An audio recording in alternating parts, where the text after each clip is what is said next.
Coming up next on the CHGO Cubs podcast, 6 games into the season. What are our takeaways from that first homestand as now the Cubs hit the road? For sure, it's going to be a good show. To the moon and back. CHGO next.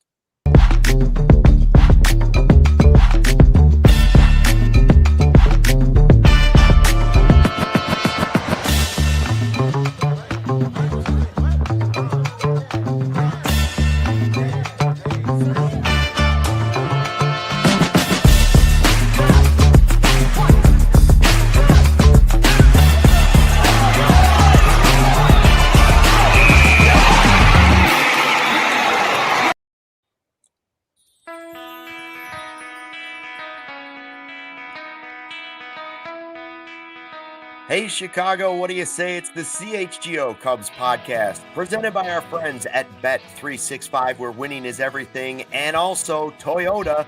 Let's go places. It's an off day, April 2nd. The Cubs have played 6 games into the season, and they are a 500 ball club so far. Luke Stuckmeyer and Joey Christopoulos as the Cubs get ready to hit the road.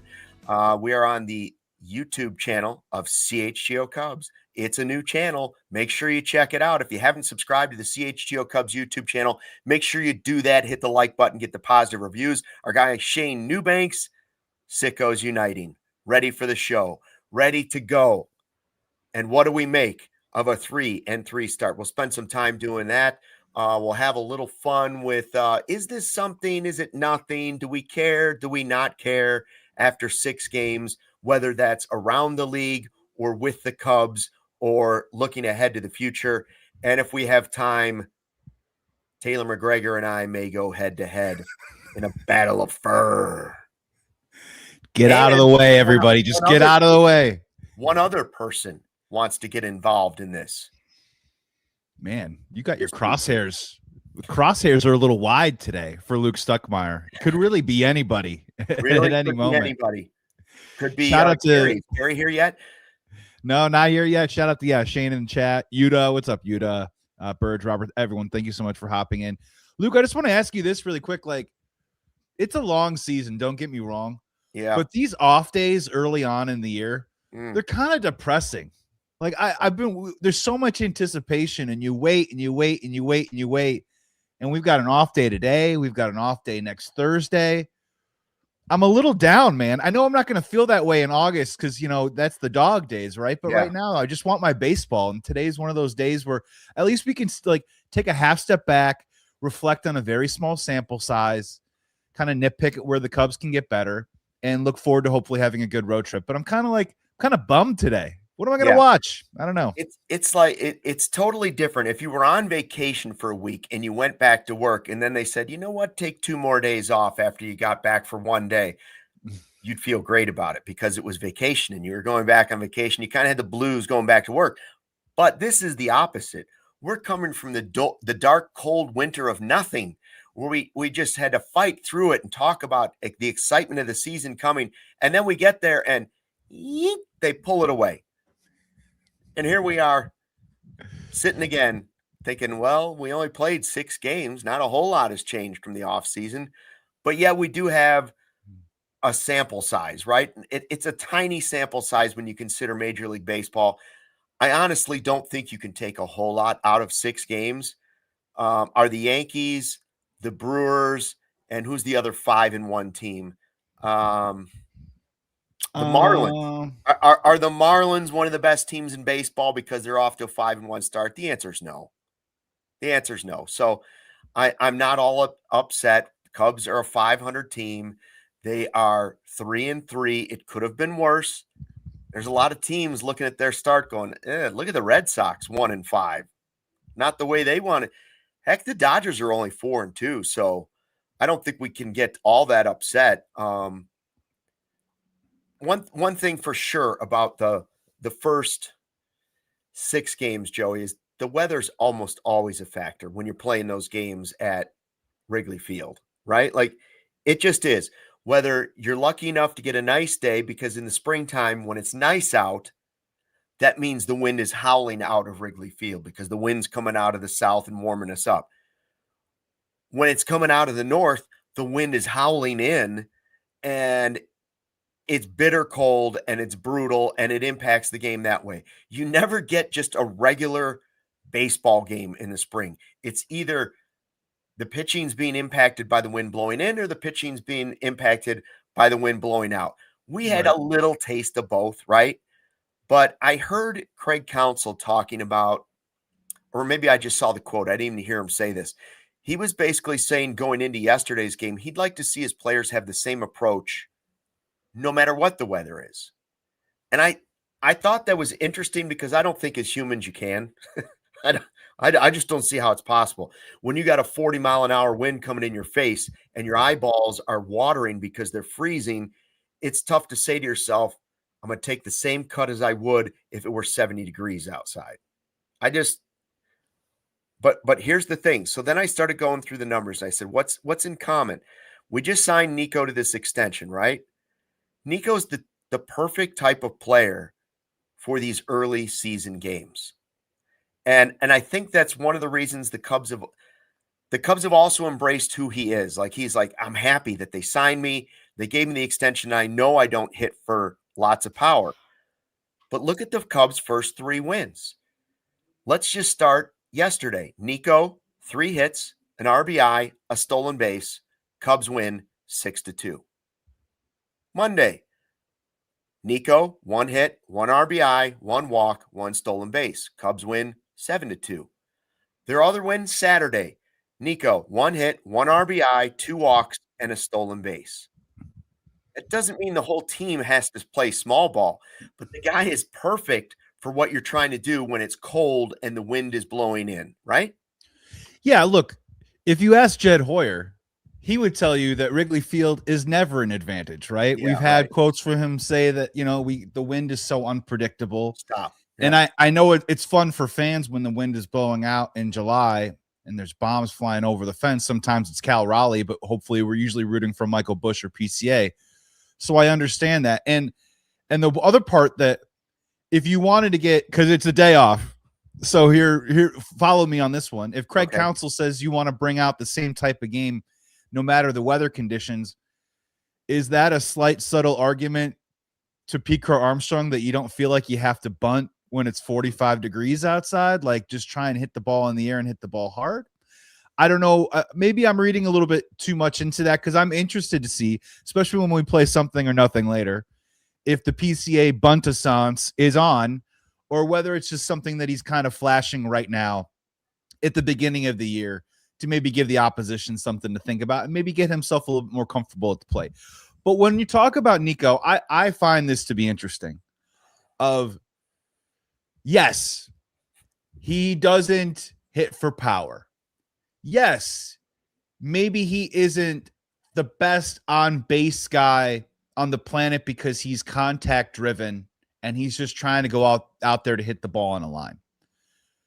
But there are some fundamental, unassailable things about Nico. One is now he's a $135 million man. Number 2 is he led the team in WAR last year. Number 3 is that consistency that you're talking about. Yeah. All those things, Luke, feels like it would lend itself towards a guy that wouldn't necessarily hit 5, 6, 7 in a lineup.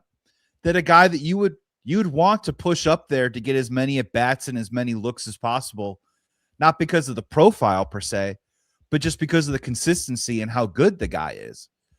And I don't want to do the leadoff thing here today, but I'm just saying, like, whatever the lineup is going to look like for the rest of the season, I'd be hard pressed to say Nico Hoerner belongs in at least the top 5, Luke, right? Do you really want that guy hitting in the bottom of your lineup with all those things I just checked, right?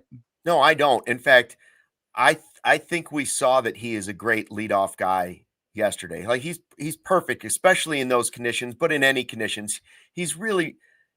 Would I like to see him maybe walk a little bit more and the on base be a little bit higher? Sure, but nobody's Ricky Henderson. There's only one Ricky, So yeah, okay. Nico Hoerner's a really good fit for the Cubs in many, many ways. And I think whether he's batting, I don't want him lower than fifth. I personally don't, but I do like him in the leadoff spot. In fact, I like him there more than I like Michael Busch, even though Michael Busch has done a really nice job in the leadoff spot too. And the other thing, I was mentioning, okay, Cubs won 3 games. Look at all the things that Nico did in all 3 of those games. You know what else they did in all 3 of those games? They got good pitching. Yeah. They got Matthew Boyd yesterday. They have an outing from Cabrera that was good, and they have an outing from Cade Horton that was really good. So you have 3 good pitching performances. You have Nico doing the little things, and if you look at each game, they actually scored runs. So it wasn't just Nico, the guy that was scoring, but could you make a direct line to they scored runs, and maybe it's because people were doing things like Nico was. That fueled a little more offense in that game, and it went along with the pitching. And yes, that's the argument for the wind blowing in, wind blowing out. When the wind's blowing in, your pitching should be better. So that's the positive. You can't say we didn't win because of the wind, because it helps another part of the game, right? Yeah. But yeah. offensively, I think Nico does a lot of the things you want a player to do in that type of weather. I don't know what the follow-up was, but I'm curious if Craig Counsell was then asked, well, if you want the players to have the same approach every day, weather be damned, what about you? Do you manage the game differently because of the weather? I would hope that the answer is yes, right? Like I don't always love just the old school, move a guy over with a bunt. Let's see if we can get him to second. Let's see if we go and let's manufacture a run. But when the wind's blowing in at Wrigley, if you don't do that, you almost have no shot. Right. And when exactly do you, I'm not saying for the first 3 innings, you play conservatively, like the wind is blowing in and you're anticipating, frankly, banking on there not being a lot of runs scored. But yeah, like we've seen it when the 4th, 5th, 6th inning comes around, like a game like the other night when it was 0-0 for quite some time. Yeah. And then it became 2-0 in, what was that, the 7th inning? Yeah. Do you change maybe your strategy a little bit? And that can work in 2 ways. One, that can play on the conservative nature of if a guy gets the third base and 1 out, maybe you are playing everybody in all of a sudden. Maybe you are trying to, hold off that 1 run. The other one too, as well, is that I know Craig isn't a big hit and run guy. But I would also wonder, like, maybe you get some of these guys moving a little bit and try and see if you can get some contact driven action on those types of nights. Mm-hmm. And then the other part about it is, I'm just kind of curious, like what Craig is looking for from Michael Busch. Because to this point, I think Michael Busch is just trying to hit the ball hard, hit the ball in the air, and he's got that launch angle to do so. I haven't really seen him to this point, working that count like a leadoff hitter or anything like that. And especially when he gets on first base, is he stealing a base? And so I'm just curious to see how this combination is going to work. And frankly, I kind of want him to tinker. You know what I mean? I don't want this to be like a set it and forget it in April and we have to live with it the rest of the season. I don't mind with him moving things around a little bit, because as it stands right now, Nico Hoerner, I believe, is leading the team in doubles. He's either tied or leading the team in stolen bases. And yesterday, I said it yesterday on the show, there was just kind of an infectious energy with Nico hitting lasers all over the field and getting on base and having that kind of speed and that kind of flexibility when you have maybe the Alex Bregmans and then the Michael Bushes and then hopefully Seiya Suzuki and Crow Armstrong coming up after that. So I'm all for the thing is I get people in the chat want to criticize, or they say he should be hitting this, he should be hitting that. I kind of want them to experiment for a little while and maybe see if they can land on a combination for this year that fits. We're going to have plenty of time to talk about analytics and crunch the numbers.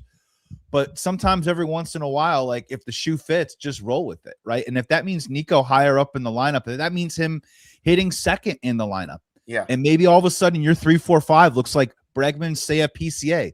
That's a pretty good 3-4-5. Or Michael Busch or whatever. Bregman hitting leadoff. I've tossed that out there before. I want to see him experiment a little bit and kind of work with the vibe and the feel of the team, as well as work with the analytics and see what kind of combinations and results you can get out of it. Yeah, he was pretty set in the way it was during spring training too. Nico, by the way, you mentioned, does he lead the team? Yeah, he actually is tied for the National League lead with his 3 stolen bases. I don't know how long that'll last, but I think he'll be in the top group of players throughout the season. We'll see how it all goes. In this show, we're going to go through, is it something? Is it nothing? Is it something? Is it nothing? 3 stolen bases, leading the National League. I don't know if I can say it's something yet, but the Cubs have a lot of guys that can run the bases. We'll find out. We're going to take a quick break on the CHGO Cubs podcast presented by Toyota and Bet365. When we come back, we'll start to dig into those first 6 games and then look ahead to the road trip ahead. Oh, Joey, I'm in the market for a new vehicle, and you know what I'm checking out, the Toyotas. Toyota says, let's put the good times in gear with the Tundra, Tacoma, 4Runner. Want some cool available features? They've got power tailgates to power your game days. That sounds like fun. And a trailer backup guide that's the champ of the ramp. Nobody wants to look ridiculous trying to back a jet ski or a boat into the water this summer. You look like a complete fool, but you won't if you have a Toyota. Heck, I might even cancel Monday. Toyota trucks, find yours at toyota.com. Toyota, let's go places. And if you think the trucks are great, so are the cars. We're talking dependable. We're talking sexy. We're talking sleek. We're talking safe. Oh, wait a minute. I'm not talking about your next partner. I'm talking about your next car or your next truck. Toyota, let's go places.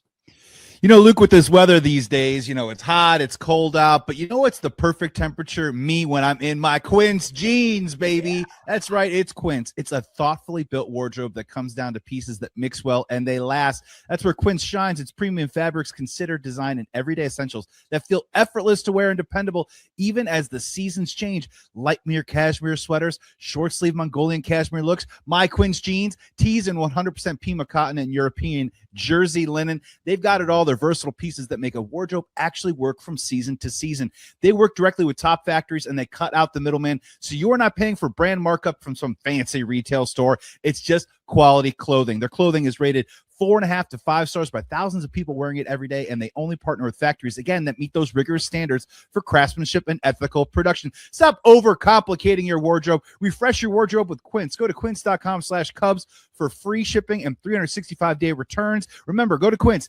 QUINCE.com/Cubs, CUBS for free shipping and 365-day returns. Quince.com/Cubs. Joey likes to wear his Quince jeans with some fresh merch, which we'll show you in a second. Welcome back to the CHGO Cubs podcast presented by Bet365, where winning is everything. And Toyota, let's go places.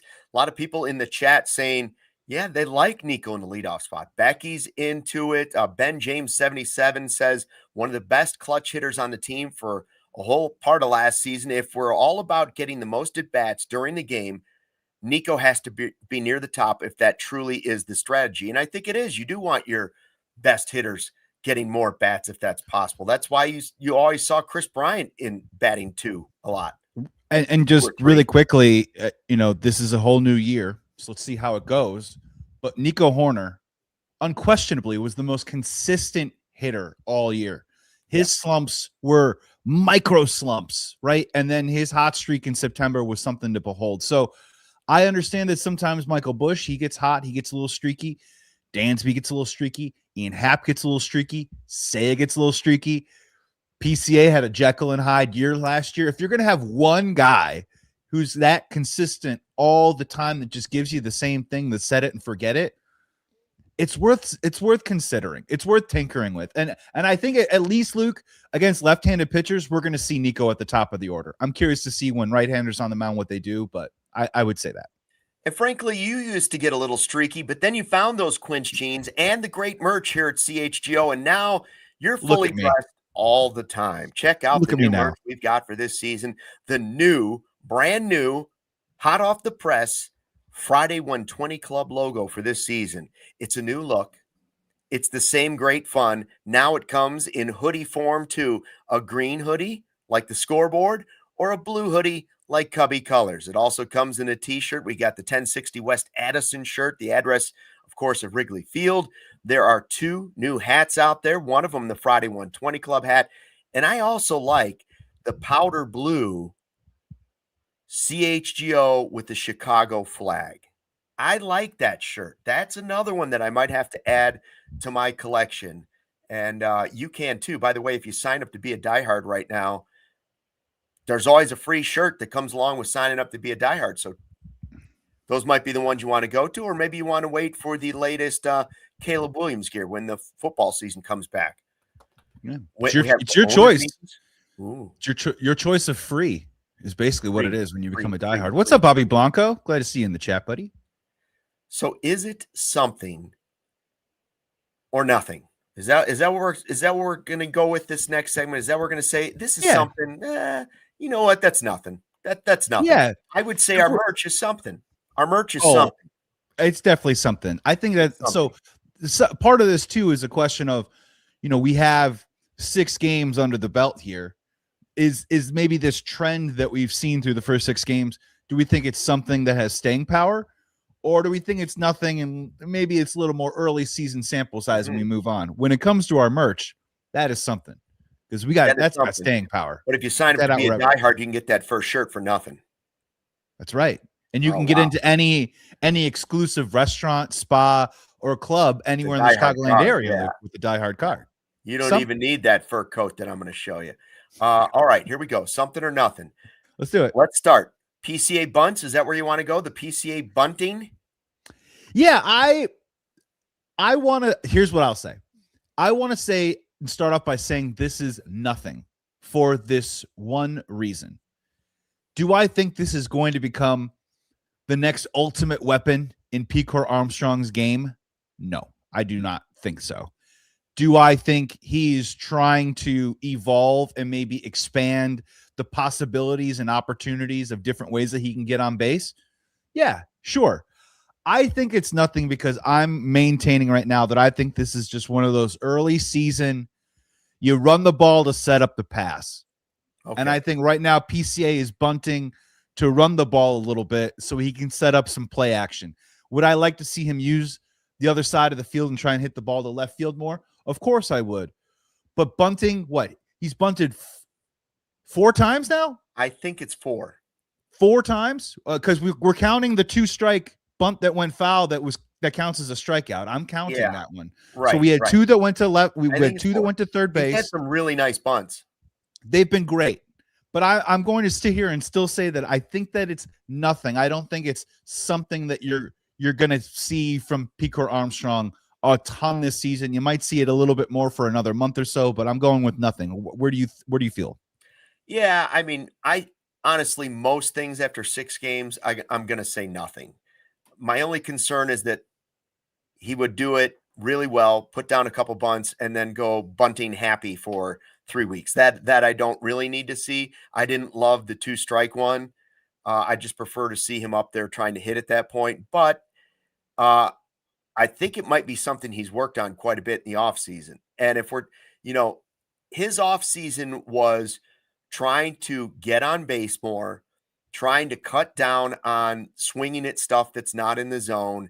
And we know that he's put a ton of time into this, working on these things. So bunting might be a little piece of that puzzle for him. Maybe he will bunt a little bit more this season. And I'm okay with that, especially if he's worked on it. I just don't necessarily need to see it with 2 strikes. Or maybe, honestly, past the 7th inning or later. Yeah. And and let's just say you're trailing.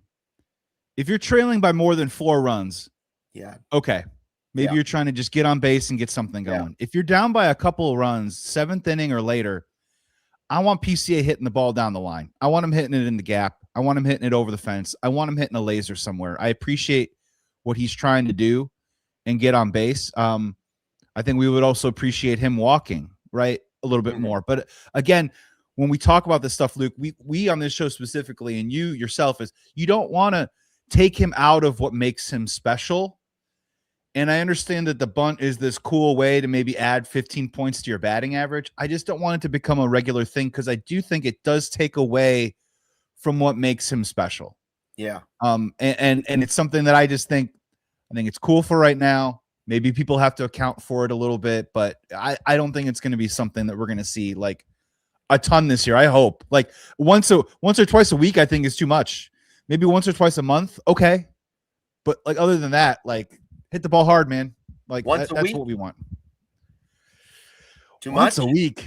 Almost. I don't know, man. Yeah. I don't know. Almost. I believe in PCA's ability to be a great hitter. I believe in his ability to have 25 home runs and 35 doubles, 5 or 6 triples, right? He can be a 60, 70 extra base hit guy. And I think he's going to be around here if you look at his contract for the next decade. So work on that. You know what I mean? Let's work on that evolution and that maturation. If you want to bunt every once in a while, go for it. I don't really know if I want to see it with runners in scoring position, and I don't think I really want to see it late in the game. That's kind of where I'm sitting on that right now. Okay, something or nothing. Ian Happ has 3 home runs. Ian Happ has 3 home runs in 6 games. He is tied for the most in the National League. He has 1 more home run than the great Schwarbino, Kyle Schwarber, right now. That's right, you heard me. Ian Happ has more home runs than Kyle Schwarber right now. Is it something or is it nothing? Okay, so and if you're any Cubs fan on the planet, you know what the follow-up line is. You know, he technically should have 4 if it wasn't the wind or the blah, blah, blah. Like, that's been one of the fun things to say all week about Ian Happ. I promise you, Cubs fans, there are going to be some somethings on this list. And I know that my bold prediction was I think Ian Happ is going to have one of those weird outlier free agent years where his stats look 15% better than any other year to help him maybe secure a little bit more of a bigger bag on the open market. I think I said I like him for 30 home runs this year, but this is also a nothing for me. He's a streaky guy. I'm happy that he's done it. And I really want to drill in on, I'm really happy that he's doing it now, Luke. If you're going to have Seiya Suzuki not in the lineup, someone's got to step up with that power, Luke. So it's nothing for me right now, even though it is doing something for the Cubs in this short little span of giving us a little bit of power in the middle of that lineup with Seiya out. See, that's why I'm saying it's something. I'm with Bobby Blanco. Something. Old man Happ is bringing the power. I agree with you that I think he's going to have a good season. And it's something because the wind was blowing in. They weren't getting home runs. They were trying to score runs the other way. They don't have Seiya, who might lead the team in home runs. Michael Busch wasn't lighting it on fire in the first 6 games. And there was Ian Happ, the guy who also struck out 3 times on a total of 9 pitches, and he comes up with 3 home runs. Is it something that's going to happen all season? That I can't say. Is it something that was important to them being 3-3 and not a losing homestand? You better believe it was something. Yep. I can't believe he's leading the National League, or at least tied for it, though. That I don't know. That's a little crazy. And he should have 4, Luke. He should have 4. 108 off the bat. We mentioned Michael Busch batting against lefties. This is a something for me. Something or it nothing. Is because I get it. Yesterday, Yusei Kikuchi, veteran guy, doesn't throw with a ton of velo. He isn't the most like intimidating left-handed matchup that you're going to see in the world. Mm-hmm. But I will say that I loved the fact that Michael Busch, who got pinch hit for with Carson Kelly in a game, what was that, a couple of days prior, or whatever that was? Sure, I think the night before, and it worked. Yeah. We didn't love it. Right. And I'm fine with if Craig is just terrified of this lefty stuff, right? Like Michael Busch slides down to 5th. PCA plummets to what was it, 7th in the lineup yesterday. Yeah. I just want to see him. I want to see him get opportunities. If it's a mid matchup against a left-handed pitcher, I want to see it. And the reason why I'm saying something is that I just believe Craig Counsell paid a lot of attention to that single that Michael Busch hit to left field yesterday, using the opposite field of not just trying to turn and burn on a lefty, but using the whole field, trying to be a hitter up there against a matchup that clearly the analytics do not have in his favor. So I do think that it is a little something that experiment 1, play Michael Busch, start him versus a lefty. He delivered with a couple hits. Let's that confidence, maybe let him do it again, right? You know what I mean? And if you just keep showing up and you keep performing, Craig will just leave you out there all the time. So I'm going a little something there. It's a little something. It's a little. Skosh. I'll agree. It's a little something. It's only 6 games. Let's see how it goes. Let's see how it goes on the road. Let's see how it goes for a month. Let's see how it goes for 2 months, and then maybe we can establish of this one being the fact that he was pinch hit for once makes me say it's less something than I was hoping it was going to be. But let's wait and see. Becky wants to know: did we watch the launch yesterday? I didn't watch the launch, but coming up next, Becky, on the CHGO Cubs podcast, we will launch into more something or nothing. Joey, what if I told you that you could have reliable and intelligent Wi-Fi? And what if you could keep it at the same price for 5 years? That is the Xfinity 5-year price guarantee. Imagine Wi-Fi that makes everything in your home work together, finds and fixes problems before you even know them, like super intelligent Wi-Fi with a 6th sense that lets you stream the game while the entire family is also online. In fact, right now, while we're doing live shows, my wife is also doing live conference calls. Doesn't matter. We're all high speed. We all look great. All the devices working in perfect harmony for 5 whole years. Here's the best part: no annual contracts, no hidden fees, and Xfinity's best equipment is included. Take it from me. A lot can change in 5 years. Lock in your price. Unlock the possibilities with Xfinity. Learn more at Xfinity.com. Xfinity, imagine that. Select plans only. Restrictions apply. We're an Xfinity home, and we never regret it. Luke, I got 3 words for you, and it is not the Cubs are 500. We don't like that. 3 words that we like around here: good, better, best. Chicago's home to the most iconic 3-word slogan in American sports right now. Well, Bet365, they got a new 3-word slogan to ring throughout the Chicagoland area. It's the early payout offer. Here's how it works. If your team is riding up by 10 points in any NBA game throughout the rest of the season, they'll pay you out on your bet right there on the spot. And seriously, you can get back to doing what really matters, giving those Cardinals fans a hard time. It's the Bet365 offer where winning is everything. What you got to do is you will get a $150 promo in bonus bets if you deposit $10 and you place a bet for $5. If you use the code CHGO365 when you sign up, it's Bet365 where winning is everything. So download the app today. Use code CHGO365. Place a deposit for 10, place a bet for 5, $150 in bonus bets. You must be 21 plus. If you have a gambling problem, call 1-800-GAMBLER. Must be present in Illinois. $10 minimum deposit required, and new customers only. But download that app today and use code Bet365, CHGO365. Back on the CHGO Cubs podcast presented by Bet365 and our friends at Toyota. Luke Stuckmeyer, Joey Christopoulos on the off day. It is April 2nd. So no more April Fool's jokes. We're playing a little game of something or nothing after the first 6 games of the season. We have a Toyota Super Chat from Burge, is it? Last year, the Cubs cleaned up on both Cleveland and Tampa, going 5-1. If this version is serious about winning 90-plus games, they have to clean up the next 6 on the road. We will talk about that coming up on the show as well. I've got one, Joey, that I think is something and not nothing. Yes. I don't think the Cubs have a backup plan at first base. I think it's something, right? Like, they don't. I don't think they have a backup first baseman. I know they would like to, but what's going to happen if they get into a mix where Michael Busch, heaven forbid, gets hurt in a game? I know you could call somebody up after that, but like, it doesn't seem like they have. By the way, did you see? I'm not suggesting this. I'm not suggesting this. Let me be clear. I'm not suggesting this. Mash Mervis cut by the Nationals. He was at AAA, and after one game, they were like, no. Breaking news. Luke Stuckmeyer suggests. I'm not suggesting a Mash Mervis reunion. I am suggesting the Cubs need a backup first baseman. They sure do. I would think it would be Jonathan Long would get the first crack at it. And then a weird Frankenstein mishmash of Carson Kelly, Matt Shaw, Miguel Amaya, reports of Bruce Levine saying Ian Happ took grounders at first base I thought you were today. going to say Bruce Levine was going to play first. Bruce could scoop it. Wait a second. No, Bruce could scoop it. That's fine. You could see him every time they walk somebody or a guy gets to first base. Bruce like asks him a question, and then he plays it on his hits on marquee later. I think it'd be great, personally. Yeah, look, I don't know. I don't think anything is a solid plan at backup first base right now.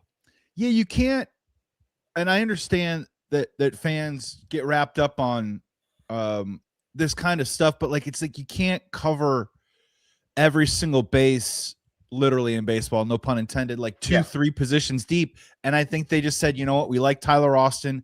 We're going to offer him, what was it, $1.5 million. And that's kind of it. You know, the knee injury comes around.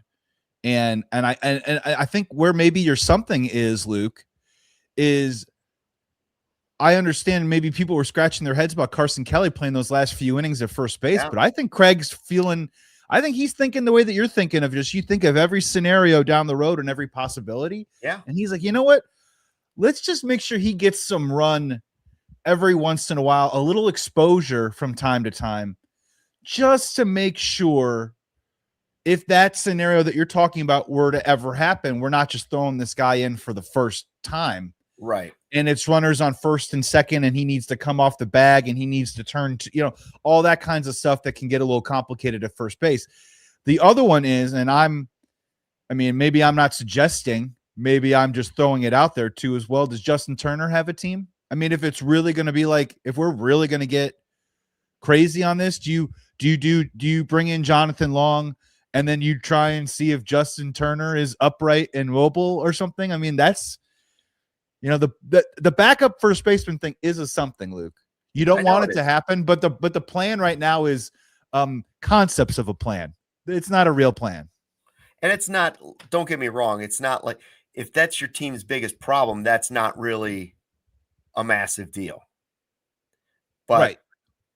I noticed it the other day, and I was like, well, I didn't expect that. I didn't expect Carson Kelly at first, and we'll see how it goes. How about a slow start for Mo Baller? Is that something or nothing? Slow start at the plate. So when we were talking about this, that's the one that I'm really in the middle on. I don't think it's something where, like, I think Moisés Ballesteros, and Ryan in the chat says that maybe Mo Baller could play backup first. Again, add him to the Frankenstein of the 4 or 5 different guys that they could piece together if that were to happen. I don't think that it's something where, like, oh man, Moisés Ballesteros is off to a rough start, his season is going to be bad. I'm not feeling that way, but I am saying that as a young player, and with Seiya maybe coming back in a week or so, I'm in the middle where I'll say nothing, but I'm in the middle, Luke, because at-bats can be taken away from him if he isn't producing and performing, and maybe the type of run or leash that a lot of Cubs fans were hoping that he would see coming out of spring training because he was hitting the ball well.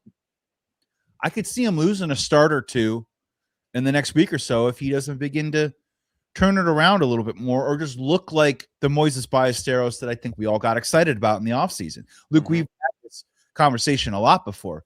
Moisés Ballesteros' job on this team, unfortunately, he's a bit of a one-dimensional player, and that dimension is hitting. If he's not hitting, he may not be playing. So I'm going to stick with nothing for right now, but this is the one I'm kind of in the middle on a little bit, Luke, where playing time isn't guaranteed to him. He will have to start turning it around. I do believe that he's going to have a good week coming up. I do think that he's going to have a good week coming up, but I'm going to lean nothing, but I don't know. I think a lot of heavy believers, and there's a lot of us out there in Moisés Ballesteros. I think a lot of people thought it was going to be easy this season, that all of a sudden he was going to be in automatically right from the beginning, day one, he was going to be getting 3 hits a game, and he was going to be in the running for Rookie of the Year. Let's just all slow down. Like, I don't think this year's going to be as smooth as we think it's going to be. There's going to be ups and downs, just like PCA, just like Kyle Schwarber, just like Ian Happ went through it, just like Anthony Rizzo went through it. Just go through the list of guys. There's a teeny tiny group of players that come up and are just great right from the start. Off the jump. Yep. Yeah, it just and hitters are even less than the pitchers. Every once in a while you get a Skeens or a Scooble or somebody comes up and you're like, wow. And it always looks like that. hitters are a different story. It's really hard to hit a baseball, and I've seen a lot of the kind of roll over to the right side, ground ball to the right side, ground ball to the right side. I'm not saying he's anywhere near being demoted back to AAA. I'm not saying that. I'm just saying after 6 games, I think it is a reminder. I think it is something to remind us instead of nothing. I think it's something to remind us that he basically is a rookie and he's got a lot to learn and he's still got a lot of growing to do. So let's not put too much pressure on him to be the X factor in this offense, even though maybe he could be at the end of the season.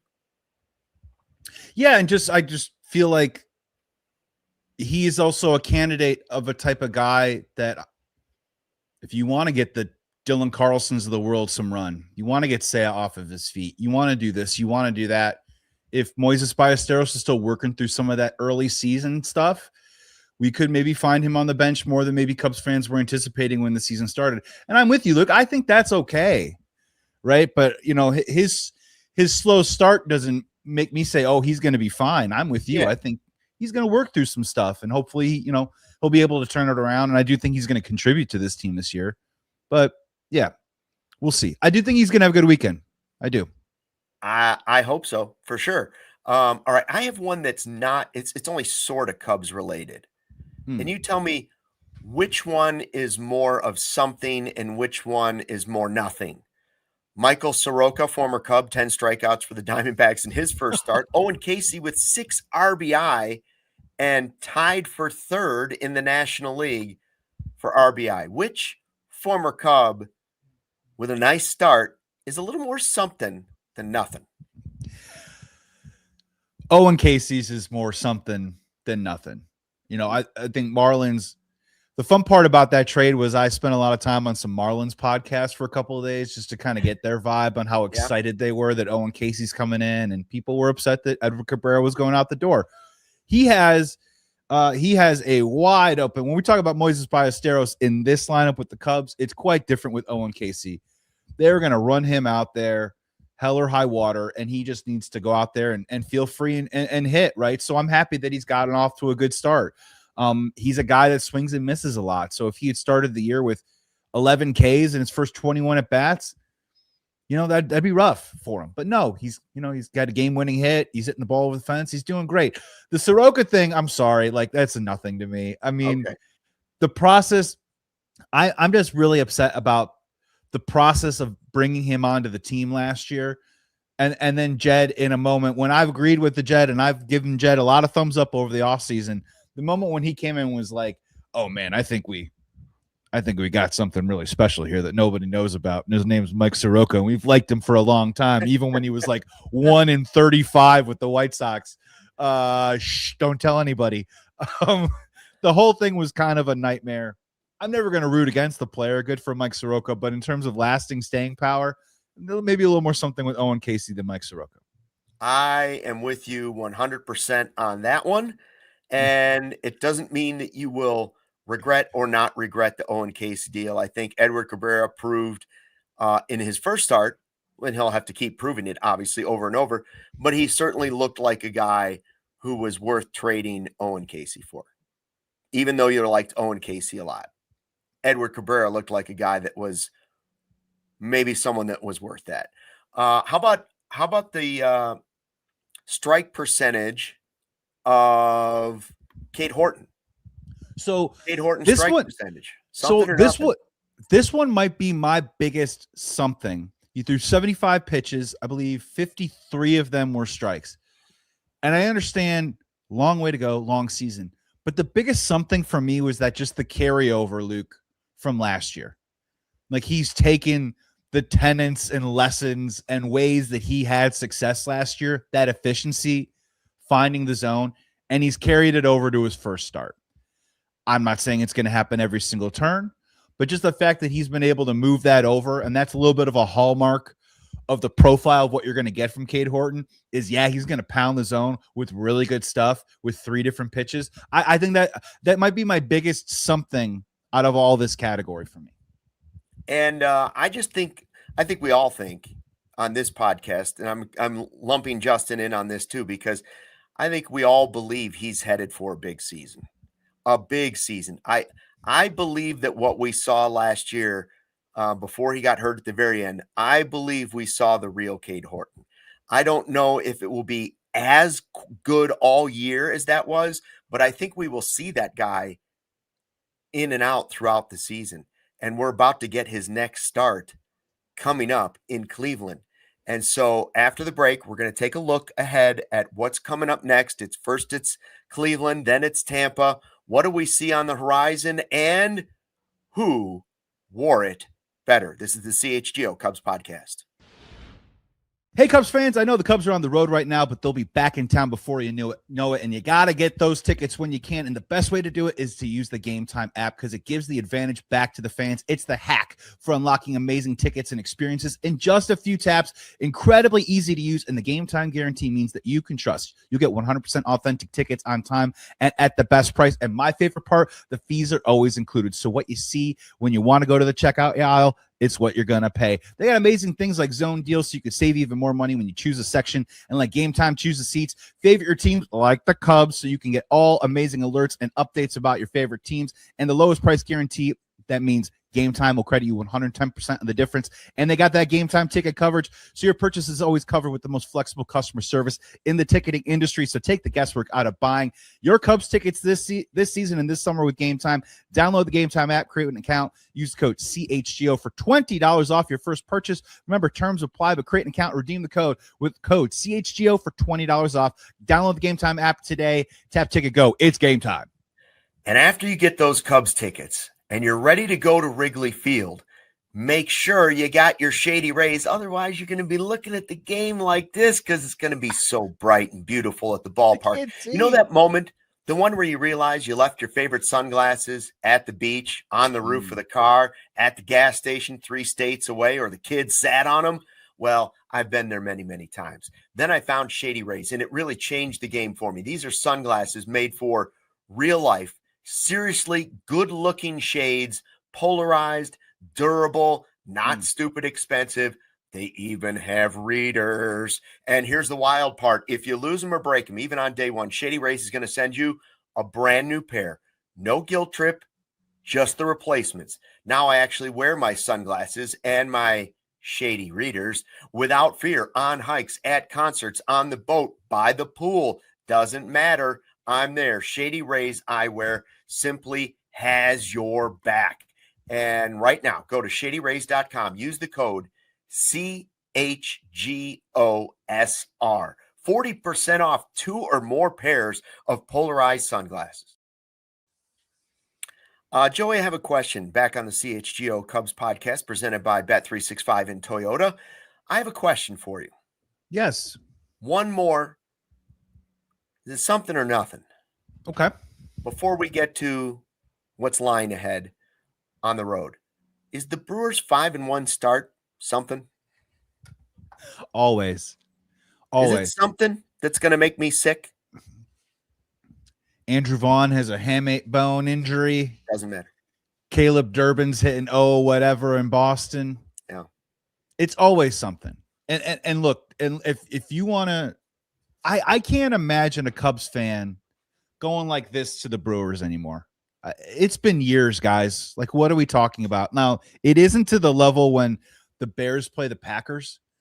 And honestly, up until this year, the last 6 or 7, last 6 or 7 years of my life, and I'm like the biggest Bears homer ever. I'll think about ways where the Bears can win every single week, but I think that the Packers will just win, right? Like, it's a fait accompli. They will beat the Bears. We move on.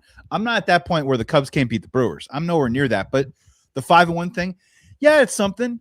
They're just going out and doing what they do again, like beating projections, giving the middle finger to Pacoda, right? And you know, it's crazy early, but you know, when you talk about Memorial Day and you talk about mid-May, I would prefer not to be 5, 6, 7 games behind in the division to the Milwaukee Brewers. That will make me nauseous, Luke. So something. I was hoping that the curse of the L flag was going to carry into the first month of the season. So far, the curse of the L flag has not. But we will see when the Cubs play them. All right, let's get into this road trip. We got Cleveland coming up next. It looks like we have Cade Horton throwing next against Cleveland. Looking forward to that game. What do you like about the pitching matchups? What are we seeing with Cleveland here that makes us think, yeah, you know what? We're going to go into Cleveland. It's been 10 years since we won the World Series there, and let's go take 2 out of 3, or let's take all of them. So the pitching matchups, let's just start there. I think that the Friday pitching matchup between Cade Horton and Joey Cantillo is going to be really interesting. Joey Cantillo, 6'4", big, tall lefty. There's going to be 2 lefties in this series. So something or nothing on Michael Busch. Let's see how they run that out. Let's see how they go about it. Joey Cantillo in 2024 was the 11th ranked prospect in the system for the Cleveland Guardians. And I mentioned that because the rest of these guys are all kind of top 10, top 12-ish prospects, but not like these high-end guys that frankly have had some struggles at the major league level, a little success. It's all been mixed, and they're running these guys out this year to see what they have. When you talk about Cantillo, I think he's the guy that maybe has the best stuff of the 3 on Friday. They say he throws up about 94, 96 miles per hour, but over 40% of his 4-seam usage last year came in at around 91.7. The thing with Joey Cantillo at that big 6'4" frame is he throws a really, really good changeup. A changeup that's like 79, 80, so 10 miles off of the 4-seam, mixes it in with a little bit of curve. The thing with him is fastball command. Averaged over 4 walks per 9 innings last year, carried almost a 5 walks per 9 throughout the system coming up in the minor leagues. So, yeah, I mean, it's going to be a little bit of curveball, but it's really going to be 4-seam changeup. So can this guy command the zone, and can the Cubs either jump on that fastball or kind of go and try and hit up that changeup a little bit? When we move to Saturday, Shota Imanaga versus Slade. Caissie, if you will, a guy that they acquired in a trade from the Arizona Diamondbacks, 12th ranked prospect. This guy is tall, but he's nothing special. I think he's a guy that can definitely the Cubs can have success against. 4 seams about 94. Those are really good slider that they're calling a sweeper or a slurve or whatever it is. He was pitching really well against the Mariners last week. I think he had 3 scoreless, and they got absolutely destroyed in the 4th inning. Gave up a 3-run bomb to Brandon Donovan. I think there's some good opportunity there where I think this dude is just a guy. And then on Sunday, Luke, I can't wait for Edward Cabrera versus Patrick Messick. If you guys haven't watched this dude throw yet, first of all, 6 shutout innings against the Dodgers last week. Their first loss. Gave the Dodgers their first loss of the season. And I'm not saying that this guy is like the second coming of like Jimmy Key or Tom Glavine or anything, but I can't wait for you to watch him throw. He's a little bit on the thicker side. Okay. He's got a bit of a portly middle, and his windup is like almost like a 360 whirling at a carnival. And this dude's got attitude. Like he reacts all the time on the mound, especially after he strikes a guy out. So Edward Cabrera, a little bit of attitude, a little bit of flair, a little bit of passion. Patrick Messick, a guy coming off a really good start against the Dodgers on the mound. I like that. I think it's going to be an entertaining matchup. The Cubs have an opportunity here either way, Luke, to at least get 2 out of 3 in this one. They've used their bullpen a lot so far. You're going to see a lot of Crow Armstrong in this series. He's already pitched 4 games out of the 6 that the Guardians have played this year. They're going to use him a lot and often because they also have a day off. And Chad Smith, their closer, been roughed up, giving up a couple of runs throughout the early part of the season in the sample size. So he's not exactly locked in and right. So from a pitching perspective, I think this is very doable for the Cubs. I think Cantillo's the best of the bunch, but there's going to be opportunities aplenty for the Cubs. Right before our eyes, Joey Christopoulos has become the pitch doctor 2.0. 2.0. Less heat maps, less graphs, but just as much information. It's just a different presentation. It's the pitch doctor 2.0, Brendan. He's coming for you. He's coming for you. He's breaking it all down. I did see Messick against the Dodgers, 6 scoreless. Yeah. Okay. Do you see the way he finishes too? Like his whole leg swings around like a roundhouse, like Chuck Norris. That's like going to be an Easter special. That's my pitch doctor. Easter Sunday special. Yeah. We'll be watching that. The Final Four will be over. We'll be able to settle in after some egg hunts if that's what you do. And there we will have the pitching matchup. Potentially, although I'm pretty excited about seeing Horton throw again.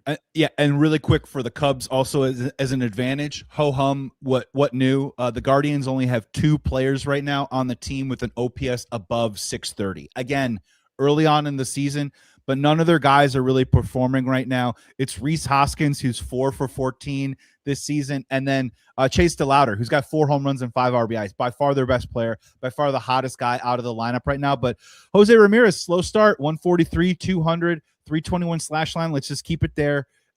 Could be a good weekend for the pitching staff. Got to score enough runs, and hopefully it's a good weekend.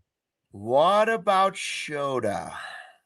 Over under for home runs allowed by Shota in his second start of the season. Like, I still don't know what to make. He wasn't bad. No. But he wasn't great. Mm-hmm. Again, right now he's like a 4 or 5 in your rotation, but you can't ignore a 3-run homer either. No. Like, if Shota's going to give up home runs, which he does, I prefer they be of this solo variety, not the 3-run variety. Yeah, we know what good Shota looks like in this town. I wouldn't quite exactly say that was that, but after the 3-run home run, he did pitch well. But that's also like saying, after the car crash, we got there safely. You know what I mean? So I don't know. Wani used to say in some of his post games, other than those 2 60-yard runs, we did a pretty good job against the run. Yeah, after those 2-3 plays, we would have won the game. 2 or 3 plays, we were right in it defensively. They had 2 60-yard touchdowns. Yeah, we'll see how it all unfolds with Shota. We're at 55. Are we ready? We could talk about other stuff, but I do want to get this in the show. Yeah, let's make sure. Now, I noticed yesterday. This is important, people. We talked about at the beginning of the show. We said, listen, it is cold at Wrigley Field. And I know what it's like to sit down there at the end of that dugout and freeze your butt off for 9 innings waiting to do an interview. Now, Taylor McGregor does a great job. She does. I'm starting to wonder if Taylor may have field dressed the bear before the game. I don't know. She had this fur coat on. I don't know if it was real. I don't know if it was fake. There it is. There's Taylor. She's got a heated blanket. That's the way to do it. Hat on. So she's combining practical with fashion here, okay? Oh, look at this. In 2018. I've also done that in 2018. I thought to myself, where have I seen that grizzly bear coat? And then I remembered a Sports Talk Live I had to do at the United Center where the doors were open and the wind was howling in. And I said to the person that was in the front row, hey, can I have your fur coat? And I did that, baby, in a fur coat. Again, I think this one was real. And it also reminded me. Also you. That's also you. It reminded me how much I look like Leo DiCaprio, from The Revenant, where he was attacked by the grizzly bear and then he wore the grizzly bear the rest of the show. So who wore it better? Was it Taylor? Was it Leo? Or was it 2018 me indoors? First of all, in the game of something or nothing, this is the biggest something that we could possibly have in the show. I will say between you and Leonardo DiCaprio, 2 things in common. You're both very handsome. You both have slept inside of a horse before. So good for both of you guys on that one. I will say I immediately go to like Goodfellas. That picture of you pointing at me makes me think that there's some sort of henchman next to you asking like, who do you want me to blame, boss? And you're like pointing across the room at me like I'm about to get my pinky broken. I just remember a lot of people walking into the United Center for the Bulls game that night going, is that guy wearing a fur coat? And I went with it for a full hour. I wore that fur coat on the air. It's the only time I've ever worn fur. And it does it not look like Taylor's a little bit? It looks the exact same. Like the Lufthansa heist, don't go out and buy something nice. It's like Taylor stole it from you and then immediately wore it out when she should be laying low. She should be laying low, not letting people know that she's got it. I mean, is the material coarse? Is it soft? I don't know. Is it? It was itchy. Okay. I don't know if it had fleas because it was real or if it had just been in a dirty closet for a long time. The one I wore. Now, Taylor's looked much nicer. It was probably a fashionable thing. And I will just say, Leo pulled it off. I pulled it off. Taylor pulled it off. I'm not sure that JD or Boog could pull off the grizzly bear fur coat. Not JD. And Ryan's asking a great question in the chat. Do we need to do a welfare check on Clark the Cub? He says, did anyone see Clark the Cub during that game? Oh, my. I didn't even think of that. The connection to Clark the Cub. He probably stayed away from Taylor the whole game. He was probably like, Oh, how boy. could you? How could you? My family, my people. My distant cousin. My Cubs and cousin's been Bears. on Stranger Things. His cousin has been on Taylor McGregor's shoulders. You know people that invented the McRib. So I think this fur off That's right. goes to Stuckmeyer on this one. Thank you. You do a Thank great you. job, Taylor. Do a great I job. wore it first before the break. All right, we got to go. Thanks for checking out the CHGO Cubs podcast. Corey and Brendan tomorrow. Until then, fly the dub. We all silly like the mayor.